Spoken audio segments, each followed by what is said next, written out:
Hi friends, ఈరోజు మనం సోజీతో హల్వా ఎలా చేయాలో నేర్చుకుందాం. పడిపోయింది. ముందుగా మనం ఏమించో పర్లేదు మళ్ళీ వేసేద్దాం. ముందుగా మనం జీడిపప్పు, కిస్మిస్, బాదం ఇలాగే వేసుకొని బాగా కలిపిన తర్వాత బ్రౌనిష్ కలర్గా రావాలి. బ్రౌనిష్ కలర్గా రాకపోతే మనకి ఆ హల్వాలో టేస్ట్ రాదు. మన ఛానల్లో ఏ వీడియో అప్లోడ్ అయినా నేను ఫస్ట్ టైం ట్రై చేస్తున్నానని అర్థం. ఎందుకంటే ఇంతకుముందు ఎప్పుడు నేను ట్రై చేయలేదు. డైరెక్ట్ వీడియో తీసి నేను డైరెక్ట్గా వీడియో వేస్తున్నాను. తర్వాత బ్రౌనిష్ కలర్ వచ్చిన తర్వాత మనం కొత్త కళాయిలో కొద్దిగా గీ వేసి అందులో సోజీ వేసుకొని ఇది కూడా కొద్దిగా బ్రౌనిష్ కలర్లో వచ్చినట్టు మనం కలుపుకోవాలి. ఇలా కొత్త కొత్త వంటకాలు నేర్చుకుంటే ఫ్రెండ్స్ చిన్నవి పెద్ద వరకు మనం వెళ్ళొచ్చు. ఇలా చిన్నవి కాకుండా పెద్దవి ట్రై చేస్తూ ఉంటే ఇలా కళాయిలో ఇలా తపాలాలన్నీ మాడిపోతుంటాయి. వద్దు ఫ్రెండ్స్, మనకి ఇలా మనం ఎంత బాగా కలిపితే అంత బ్రౌనిష్ కలర్గా మారుతుంది. ఒకే దగ్గర మీరు పెట్టేసి వదిలేసారంటే మొత్తం మాడిపోయి చౌపాటు అయిపోతుంది. తర్వాత మనం ఇలా జగ్గుతో కొద్దిగా వాటర్ తీసుకొని ఇలా వాటర్ వేసిన తర్వాత మనకు సరిపడినంత పట్ట వేసుకోవాలి, అంటే దాల్చిన చెక్క వేసుకోవాలి.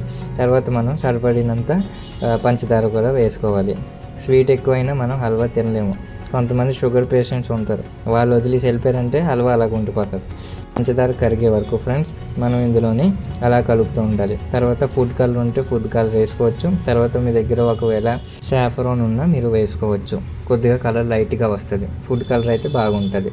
ఇందులో మనం ఇలాచీ పౌడర్ కూడా వేసుకుంటే కొద్దిగా స్మెల్ కూడా ఇందులో బాగుంటుంది. ఇంకోటి ఏంటంటే ఫ్రెండ్స్, ఇలా బాగా ఉడుకుతున్నప్పుడు కొద్దిగా మనకి వాటర్ అనేది వేపరైజేషన్ అయిపోతుంటుంది. అందుకే మనం తగినంత వాటర్ వేసుకొని అది దగ్గరికి రాగానే మనం అలా కలుపుకున్న తర్వాత మనం బౌల్లో పక్కన పెట్టుకున్న సోజీని తెచ్చి ఇందులో వేసేయాలి ఫ్రెండ్స్. వేస్తున్నప్పుడు మనం చెంచాను అలా కదుపుతూ ఉండాలి. ఒకవేళ మీరు అలా కదపలేదంటే కిందన ముద్దలుగా ఉండిపోద్ది. వాటర్ తగ్గిపోయిన తర్వాత ఫ్రెండ్స్ మళ్ళీ ఆ ముద్దల్ని మీరు క్లియర్ చేయలేరు. వాటర్ ఉన్నప్పుడే అలా కలుపుతుండాలి ఫ్రెండ్స్. దాని తర్వాత ఇలా కుతు అని ఇలాగ పైకి తుల్లుతుంటాయి. అది తుల్లినప్పుడు దూరంగా ఉండండి ఫ్రెండ్స్. ఒకవేళ అన్ఫార్చునేట్లీగా అది మీ ముఖం మీద లేదా చెయ్యి మీద తుల్లిపోయిందో ఫ్రెండ్స్, ఆ రోజు హల్వా కాదు, మీకు జల్వా అయిపోద్ది ఫ్రెండ్స్. అందుకే మనకు సేఫ్టీ అనేది చాలా ఇంపార్టెంట్.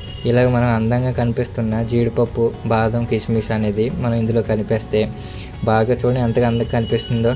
ఇలా మనం వేసుకొని బాగా కలుపుకోవాలి ఫ్రెండ్స్. కిందన దాగు అనేది తగలకూడదు. ఒకవేళ స్టవ్ పెద్ద ఫ్లేమ్లో ఉంటే అది చిన్నది చేసుకోండి. కిందన దాగు తగిలిందంటే మాడిపోయిన వాసన వస్తుంది ఫ్రెండ్స్. హల్వా కాదు అప్పుడు. మీకు తెలుసు కదా ఏటవుతుందో. అందుకే ఫ్రెండ్స్ ఈ హల్వాలో టిప్ ఏంటంటే ఫ్రెండ్స్, మనం మొత్తం హల్వా కలుపుకున్న తర్వాతే మనం జీడిపప్పు, కిస్మిస్, బాదం వేసుకోవాలి ఫ్రెండ్స్. ఒకవేళ అవి లోపల ఉండిపోతే తిన్న ప్రతి వాడు ఒకటే అంటాడు, హౌలగాడు హల్వా వండితే ఇలాగే ఉంటుందని చెప్పుకుంటారు ఫ్రెండ్స్. ఆ పేరు మనకు వద్దు కదా friends. And thanks for watching friends. ఇంకో కొత్త రెసిపీతో మళ్ళీ కలుద్దాం. అంతవరకు స్టే ట్యూన్. Bye friends.